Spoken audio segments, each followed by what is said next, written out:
আমি আজি লায়ন্স ক্লাবৰ উদ্যোগত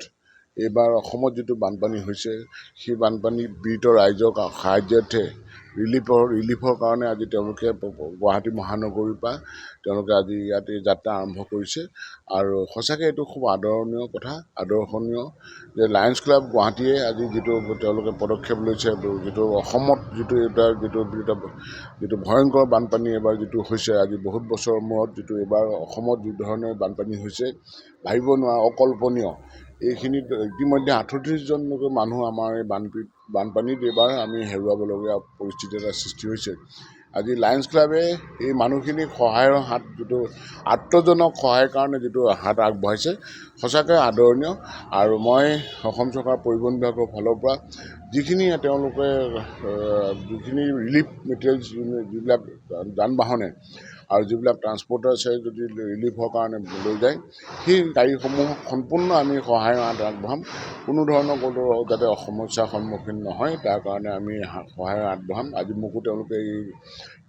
তেওঁলোকে আজি আৰম্ভণিৰ সময়ত তেওঁলোকে মোক নিমন্ত্ৰণ কৰি আনিছে সঁচাকৈ মই খুব ভাল লাগিছে আৰু নিজকে গৌৰৱ অনুভৱ কৰিছোঁ আৰু ভগৱানৰ ওচৰত প্ৰাৰ্থনা জনাইছোঁ যিখিনি বানপীড়িত মানুহখিনি তেওঁলোকে যাতে পুনৰ নিজৰ ঘৰলৈ ঘূৰি যাব পৰা অৱস্থাটো সৃষ্টি হওক আৰু তেওঁলোকক কুশলে থাকক আৰু লগতে আমি আকৌ এবাৰ লায়ন্স ক্লাবক মই ধন্যবাদ জ্ঞাপন কৰিছোঁ যে আত্মজনৰ ওচৰত তেওঁলোকে বিপদৰ সময়ত তেওঁলোকৰ ওচৰত আহি যিটো তেওঁলোকে থিয় দিছে তাৰ কাৰণে ধন্যবাদ আৰু এনেকৈ সকলোবিলাক অন্যান্য যিবিলাক সংস্থা আছে চৰকাৰী বেচৰকাৰী সকলো সংস্থা আগবাঢ়ি আহক আৰু এনেকুৱা ধৰণৰ ক্লাবসমূহ আগবাঢ়ি আহক অসমৰ এই মুহূৰ্তত এই বিপদৰ সময়ত সকলোৰে ওচৰত খাৰা হৈ সকলোৱে পাৰ্য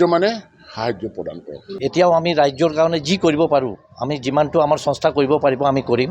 আৰু এতিয়া আমি চিৰা দিছোঁ বিস্কিট কেণ্ডেল পানী বটল আৰু মেচ বক্স দিছোঁ আৰু সেইটো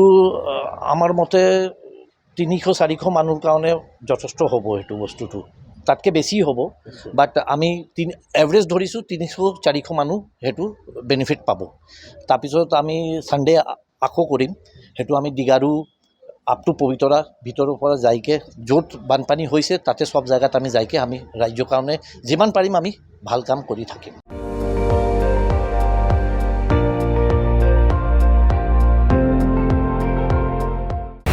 আপুনি চাই আছে ND24 সৰ্বশ্ৰেষ্ঠ নহয় সৰ্বোত্তমৰ দৌৰ